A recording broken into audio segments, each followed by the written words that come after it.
You don't need to be smart to be happy. A lot of times people think that they need to reach certain benchmarks of success to be happy. The most important thing is to have self-compassion, to be self-accepting, and self-nurturing. Welcome to the Lara Jane Layton Show. This podcast is for you, the person who keeps putting others first. Your self-talk has held you back. You no longer need to take a second seat. Let's explore ways to overcome self-doubt. You can silence that inner bully voice and achieve your full potential. Here's your host, Lara Jane. Welcome to the show, friend. My new best friend, Judy, is with me today, and we've been talking about our beliefs and our beliefs holding us back. If they are, is there something we can do about it? How can we change it? What do we do? But I know sometimes I believe I'm not as good as other people. And so at that point, we have choices. Even if we have crazy beliefs, do I need to try harder? Do I need to give up? Do I need to just be me and see how it goes? And so even though we have these beliefs, we still have responses to them. And one thing is like, oh, I'm not good enough. I'm going to work three times as hard as everybody else, and I will be successful. It works. But is that going to burn us out? And where are we? So Judy's here to help us kind of do it the right way and not just give up on ourselves, but to move forward and to move through. But before we get started, we are going to get a quick word from our sponsor. When we come back, we're going to dive right in. So we'll be right back. This is Adam Adams, co-founder of Optimized LLC, where we take the guesswork out of your health. If you're feeling exhausted, struggling with weight, or just not feeling yourself anymore, your hormones might be the problem. And that's why we test, not guess, analyzing your blood work to pinpoint exactly what's holding you back. At Optimized LLC, we help you rebalance your hormones, boost energy, and reclaim your life. Don't settle for normal, aim for optimized. Just go to optimize.com to book your free introductory coaching call. It's a free call to help you take the first step toward feeling your best. All right, Judy, let's dive in. The information about you is in the show notes. So how can I change my beliefs to make me, no, I guess it can't make me, to give me the opportunity to be more powerful than I am today? Well, it's interesting that a lot of people think they get a successful, happy life if they're successful, if they have a nice house and, nice car, and they have the trappings of success. But actually, research has found that people who think in healthy ways are generally happier. People who have what's called a growth mindset instead of a fixed mindset are generally happier people. What is that? A growth mindset is you don't define yourself by self-limiting beliefs such as, I am blank, I'm a loser, I'm not good enough, I'm inadequate, I'm not smart enough. Self-limiting beliefs will make us stuck, whereas a growth mindset is, up until now, I've had trouble making friends and I'm learning skills to get better. So it's more self-compassionate, and it's a mindset that allows us to evolve rather than define ourselves by our past. Because there's one thing for sure, the past never changes, and we're going to get stuck in our self-limiting beliefs. Having a growth mindset focuses more on our enthusiasm, our sense of challenge, our sense of commitment, that we want to grow. So when your introduction, that person had self-limiting beliefs that you were describing because they were comparing themselves to other people. That is actually what's called a cognitive distortion. I just wrote a book on CBT, cognitive behavior therapy. And one of the hallmarks of cognitive behavior therapy is that when we compare ourselves, we are robbing ourselves of self-esteem because we are evaluating our goodness compared to a benchmark outside of ourselves. Only compare yourself to where you were yesterday in hopes that you will learn and grow no matter where you started or where you are. We do define our success off these arbitrary things. Like, did you get an A or a B or a C on your test? Did you get, and so we do a lot of times just miss out because somebody else told us what was good. Oh, well, you didn't get an A on your test, so you got to go study harder. And then you feel stupid. And then you have this limiting belief that I'm just stupid. I have to work harder than everybody else.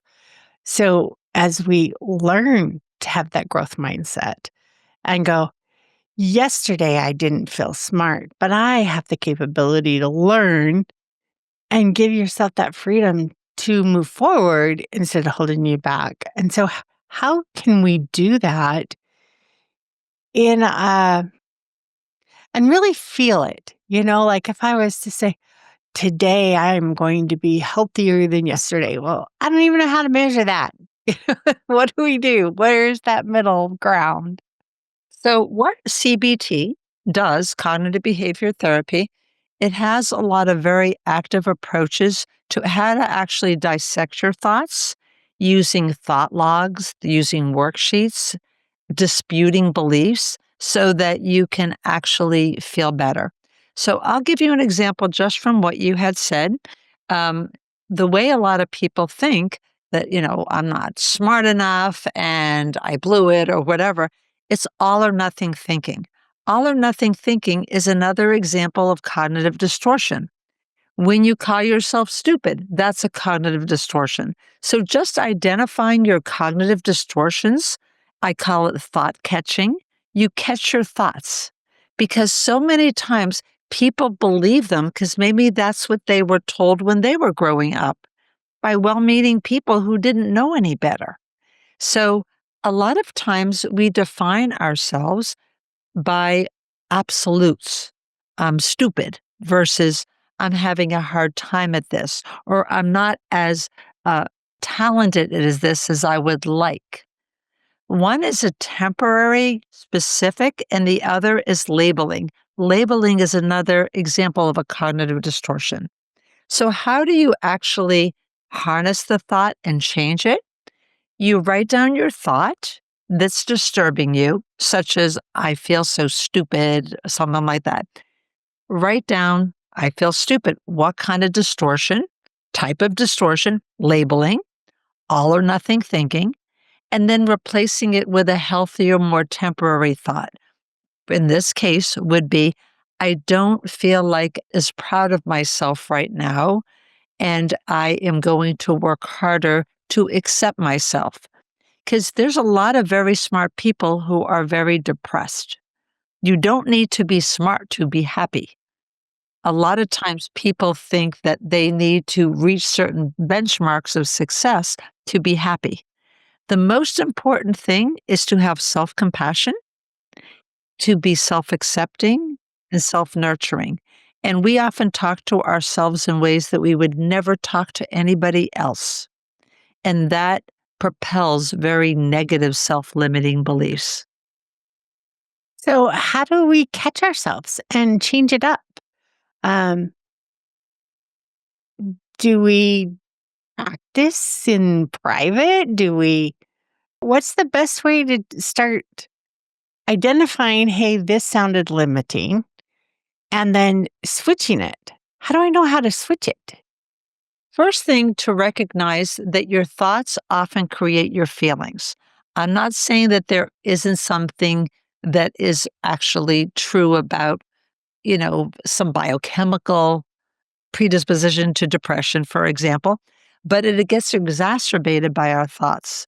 So what I would do when I was I was a licensed therapist for over 45 years, and now I'm retired, but I do some mental health coaching online.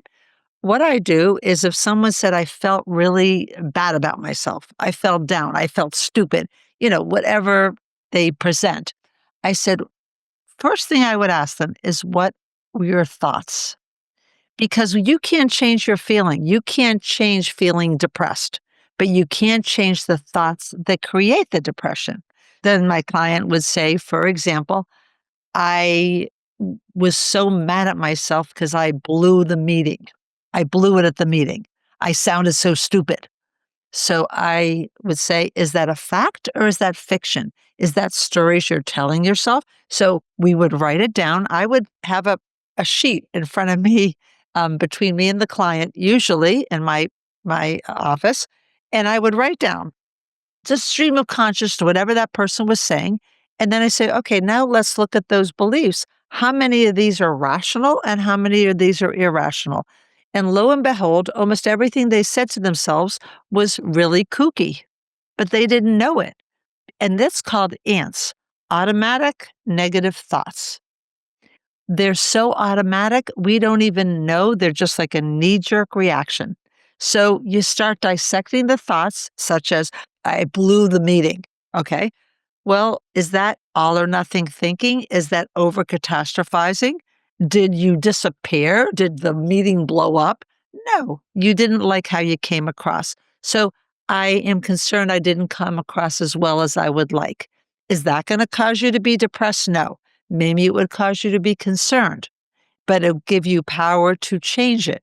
What would cause you to be depressed is I blew the meeting or I just blew it. I sounded stupid.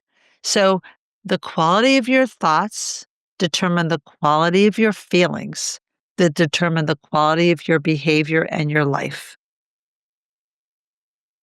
When you said, I sounded stupid, it made me remember, it triggered a memory of the more simple you can make something, when you can, in other words, dumb it down, the actual more intelligent you come across. When you can make the other person understand I what agree you're saying. because it's relatable. Yes. And so it's okay to stumble and mess up in your brain because it's probably coming across not like that. So, when you do tell yourself, I messed up, I really blew the meeting, and you had the response, is that true? How do you know? Maybe someone really did think I was an idiot in the middle of the meeting. So, does So that let's say matter? someone did. Is that something you have control over? No. And so many times people want to act in certain ways because they want people to like them. They want people to think they're doing a good job. There's nothing wrong with that. I did a talk last week. There was about 75 people there. I really wanted to do a good job. But was my life hinging on it? Was my self-esteem hinging on it? No. If I didn't do well, it turned out it was good. I got great feedback. But let's say it wasn't. That doesn't make me any less of a person. It would give me some goals to strive for to make it better the next time. But all in the mix is self-compassion and not being so evaluative and judgmental. So much of our self-limiting beliefs are judgmental, such as, I sounded stupid. What happens if someone thinks I sounded stupid? What difference does it make? You are doing the best you can, and you're a work in progress and you're learning. If someone thought that you didn't sound good, so be it. Does that mean you're less of a person? Does that mean you're less worthy? So just think of a $20 bill or a $100 bill and crumple it, step on it, don't rip it because you still want to use it, and then you unfold it. No matter how much you're stepped on, crumbled, whatever, what are you worth? Still that same amount. But sometimes we forget we're still worthy, and we think somehow along the way we're not as worthy as the day we were born. I don't think there's anybody that doesn't think a newborn baby is worthy. But somehow along the way, we get messages that we're not good enough. And so, what thinking in healthy ways does, and identifying cognitive distortions and identifying self limiting, irrational, catastrophic beliefs, is that we can write it down, we look at it, and we can reframe it. It's called positive reframing. So we put a different picture around what we're thinking so that we have a more healthy, positive spin. It's not made up. It's not like, oh, cheer up, feel better. It's more realistic and more rational.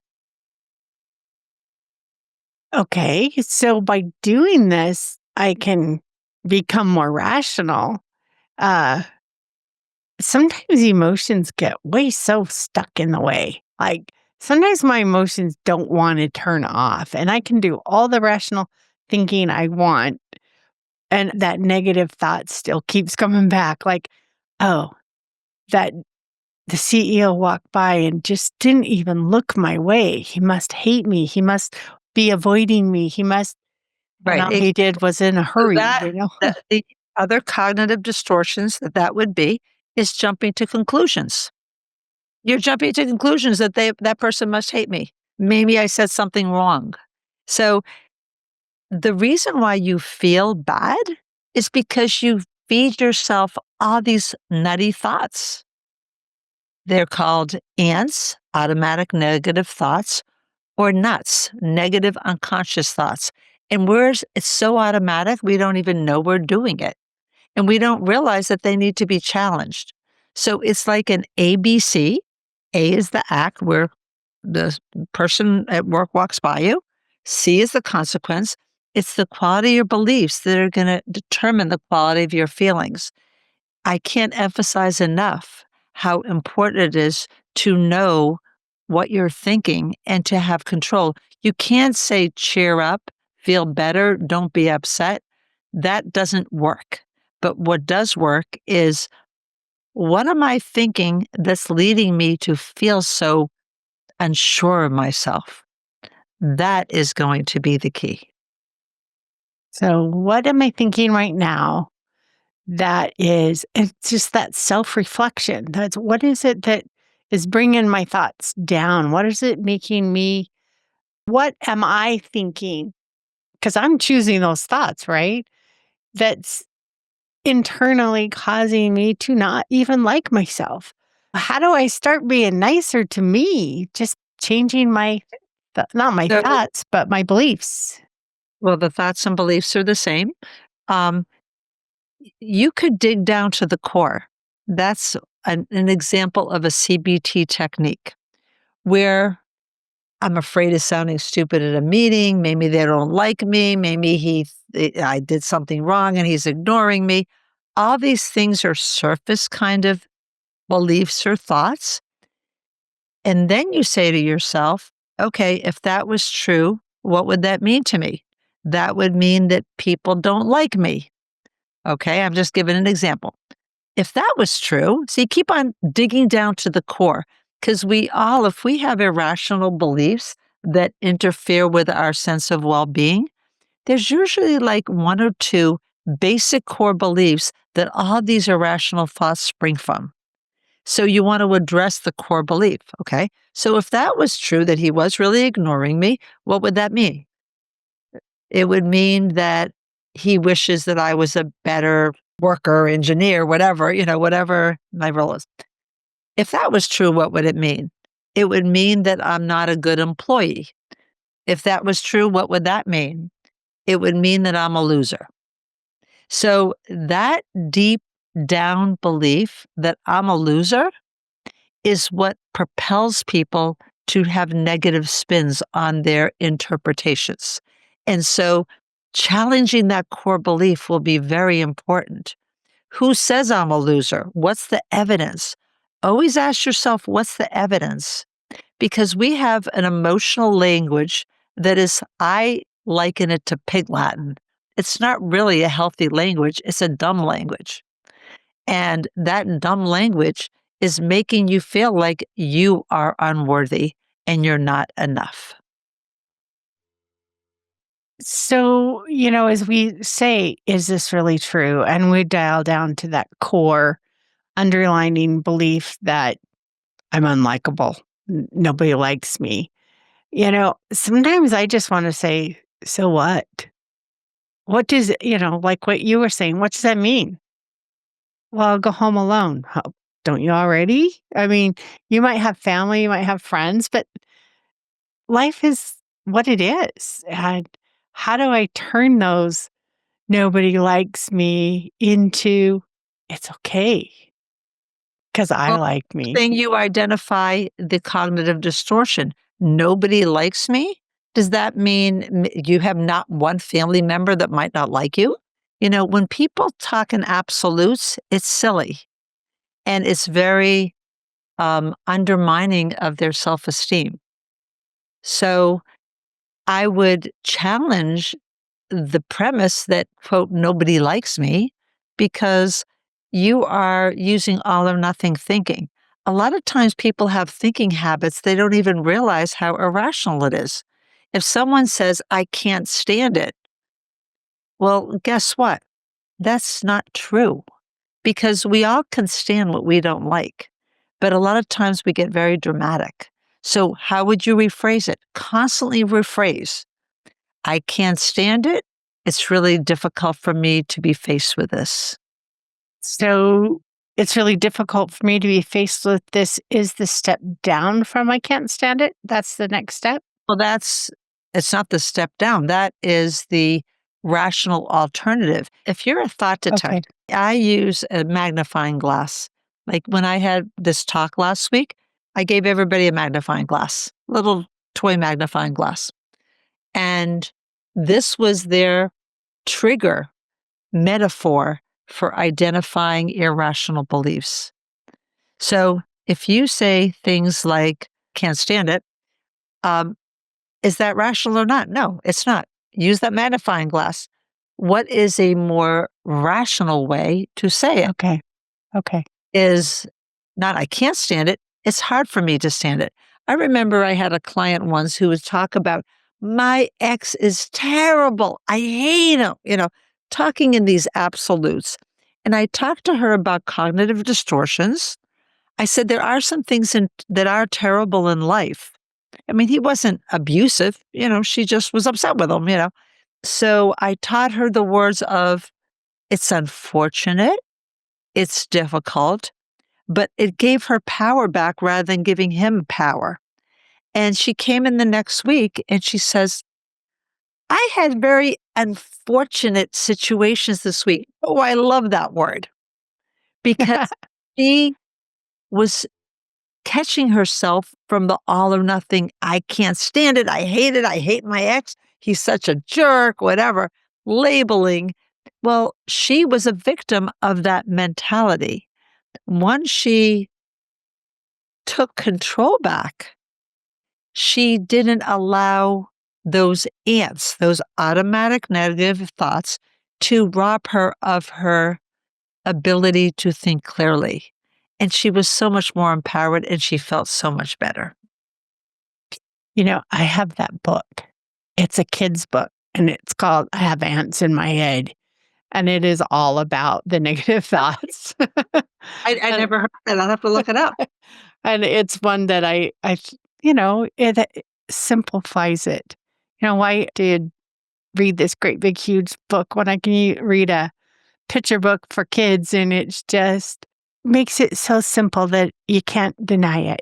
I mean, you can, but it's just logical. And I like logic. My brain likes logic. So if it fits, it works. So it's like if you have grandkids, go ahead, get the book. Even if you have I'm gonna kids. look it up. As But soon as we're off from here, I'm gonna look it up. yeah, so I really like this. And so we dialing in, it's questioning that, and I call it self-reflection. It's, hey, this didn't feel right today. How could I have changed it, or how could I approach it next time to have a better outcome for me? Not a better outcome for everybody else, but if it's me that's feeling not good enough and I walk away feeling defeated, that is all me. And somebody might have said something, but it's the way I took it, right? And so changing that to giving the baby steps, making the turnaround. I'm not always late, but I have been late. Right? And And I'm other working on people that. are always late or you never listen or it's just silly talk. Eh, Nobody's always late because sometimes it's at your house and you're already there. Right, exactly. That's a very good point. Oh, it's been fun, and I really think it's been very helpful to just kinda dial it in. Is this true? What does this really mean? What And are the facts? yeah, Is this true? What are the facts? Because a lot of times it's just silly stuff, but we feed ourselves silly stuff because we're talking in pig Latin. We don't realize that we're not talking it in a healthy language. and it's just a bunch of gobbledygook being added when you're talking in a weird language like that. Right. My So, parents so, used to talk Pidlac to hide things from us, and then we learned how to understand it. uh so what I'm talking about is even going to the basic of separating a thought from a feeling. If you say, I feel like you're criticizing me, that's actually not a feeling, that's a thought. Sometimes we don't even know the difference between a thought and a feeling. So we need to separate it so that we can tackle that thought to change the feeling. So instead of, I feel like you're criticizing me, or you make me feel bad about myself. And again, we're not talking about abuse kind of situations. That's impossible. No one can do that. You are empowered. So, what would a more rational way of looking at it be? I feel badly because I'm thinking you're criticizing me. Just even that step that we're not meshing feelings and thoughts and we know to separate them makes us more empowered.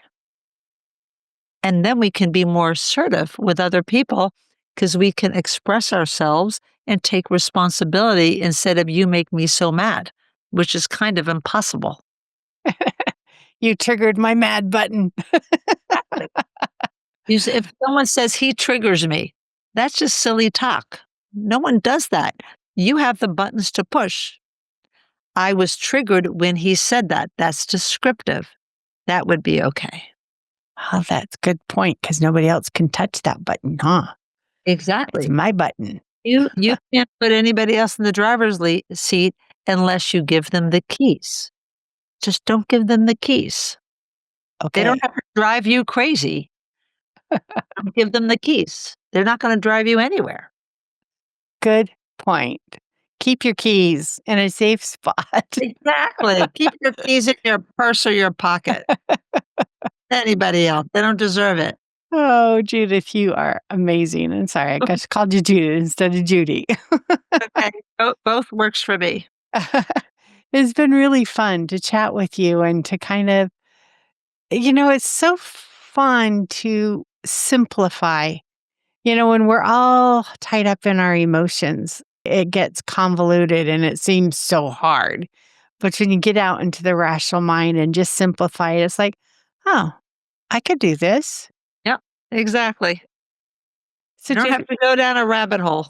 yeah, let's stay out of the rabbit holes. Unless you want to be a rabbit, then you can go down. Exactly. But If you wanna be in a rabbit hole, it's your choice.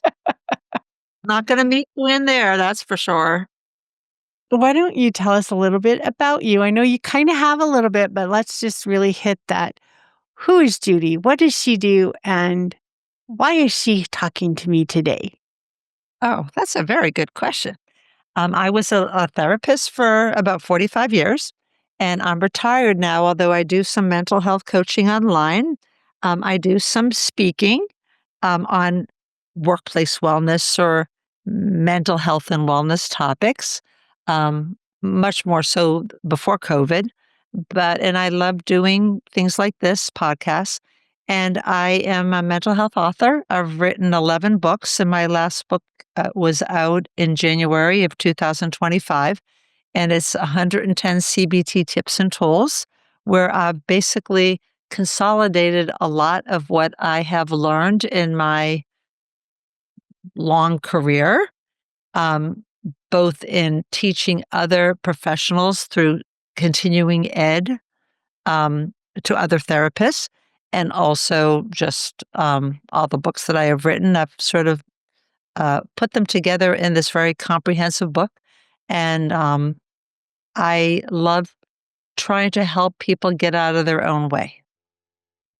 I do get in my own way, but I also use all these tricks and tips to get out of my own way. It'd be Great. nice when there's no roadblocks ever. Yep. And what? Maybe that's a little all or nothing thinking. And there's always going to be some roadblocks, but we have confidence in ourselves that we can get through it. Because sometimes there's some things that we really don't get over, but we still can get through, and it still can be beautiful on the other side. Yes, it is always beautiful on both sides. It's just how we look at it, right? Absolutely. All right. What's that one thing we can work on this week? I would say think about having the growth mindset versus a fixed mindset. Avoid all or nothing thinking and use self-compassion and talk to yourself in a loving way, because your relationship with yourself is the longest relationship that you'll ever have with anybody, and treat it gently. Because you got to deal with you for the rest of your life. Exactly. You don't got to, you get to. It is a pleasure. Thank you, Thank you. Judy, I for enjoyed joining. talking to you. Thank you very much. Friend Judy and I are not medical or mental licensed professionals. We are here for entertainment. People have been down that road. We know some spots that we can shine a light on for you, help you on your path to wherever you're going. Thank you for joining, and stay tuned for the next episode. Are you tired of waking up exhausted? You are not alone. If you're looking to take your life back, let's start with the simple step of adjusting your self-talk. Stay tuned for the next episode with your host, Lara Jane. Remember to follow the show so you don't miss a next simple step that you can use to feel more confident. And please leave an honest review.